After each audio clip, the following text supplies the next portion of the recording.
Okay, so I'm starting with a 3-day-old wash and go. You can kind of tell here it's frizzy, just worn out from the week, and it's ready to be washed. Probably have a lot of product buildup as well. I'm using a sulfate-free shampoo. You can use any brand you want. This is just what I had on hand. Okay, now so my hair is all clean, and I added a little conditioner in there, whatever I had around.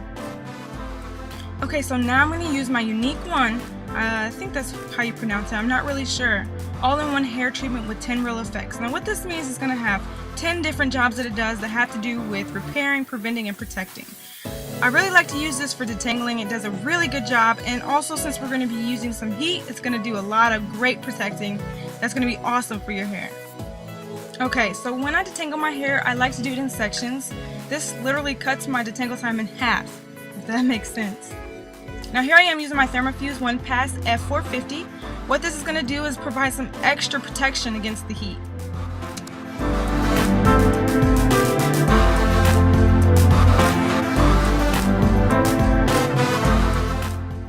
You also want to keep in mind when combing out your hair, you want to be very gentle, especially towards those ends. Don't want to be too rough to pull out any hair or cause any split ends, so just be very careful and very gentle.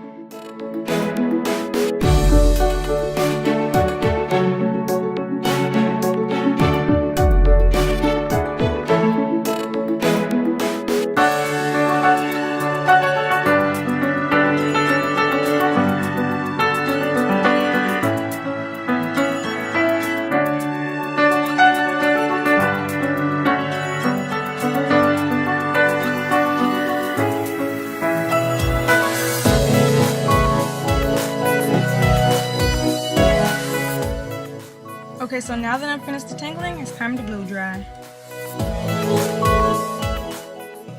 I also like to section my hair when I'm blow drying just because I have so much hair and it kind of gives me control of what the results will be in the end. In order to get smooth, straight results from this blow dry, I like to use a paddle brush. Now I know using a brush is kind of dangerous for my type of hair, but I kind of let it slide this time just because this is the style that I want, and having smooth ends is probably the most important part of this whole process.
Smooth those ends, girl.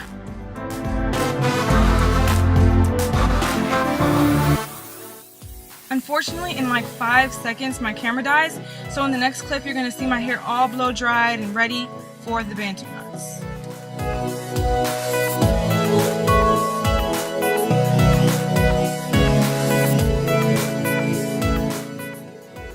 Sectioning for these Bantu knots does not have to be precise whatsoever. Just kind of decide how big you want your waves to be at the end and then just go off that. As you can see, I like about 4 Bantu knots on the bottom half of my hair, so that's what I'm sectioning for right now.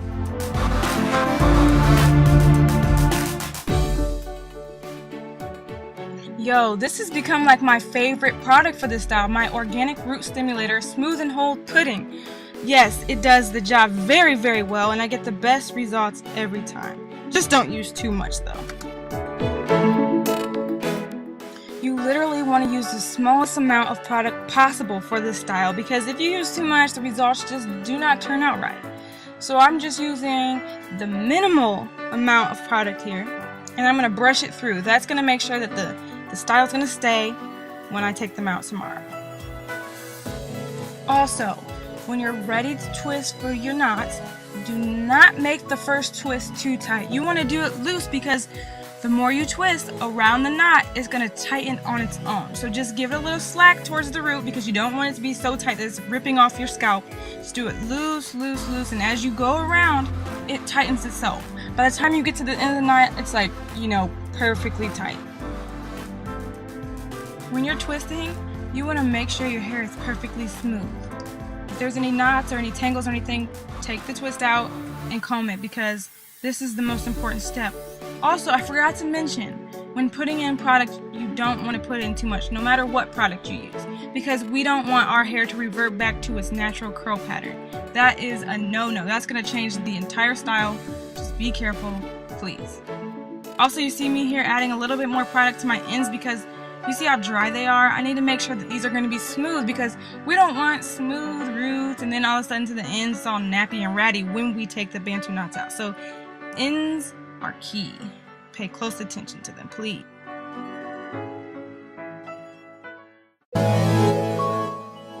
I've seen a lot of people ending their Bantu knots like by tucking their hair underneath the knots, but mine does not stay, so I like to add like little pins in there and it keeps them secure. That way when I go to sleep, I do not have anything to worry about.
I'm sitting out of the dryer for about 25 minutes. If you don't have a hooded dryer, you can always use a blow dryer. Now I'm just doing this to make sure the style is set. You do not have to do this step. I just do it so that in the morning, there's no complications.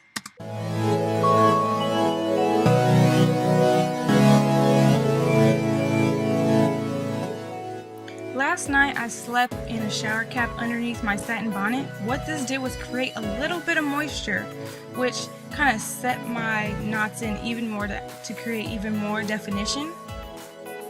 And you really don't even realize that there's moisture in there until you take it off and feel a nice cool breeze. What you want to do is let that air dry before you take it out. So what I do is I'll do my makeup and then begin to undo the knots. Okay, I apologize guys. My camera died again and I didn't get to show you how I take down the knots. What I do is I actually unscrew them as if I'm opening a bottle of soda. So what you're going to do is you're going to unscrew and kind of pull and unscrew in whatever direction it is that in the opposite direction of where you twist it. So what this is going to do is prevent frizz. And frizz in this case is major. You don't really want a lot of frizz, and I discovered by the end of this tutorial I had a little bit of frizz on the top, but you know what, it was cool anyway.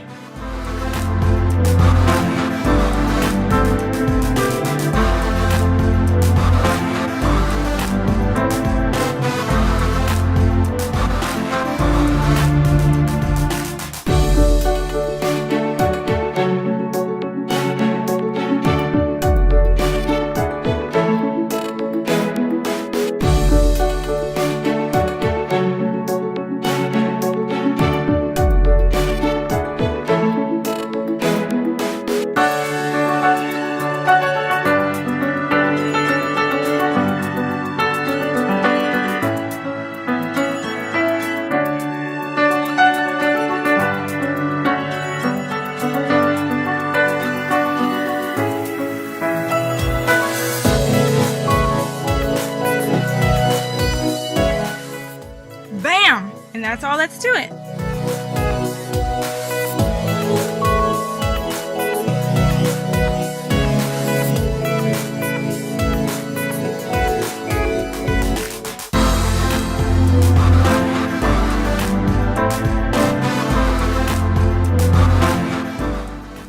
Thank you all so much for watching. Please comment, rate, subscribe.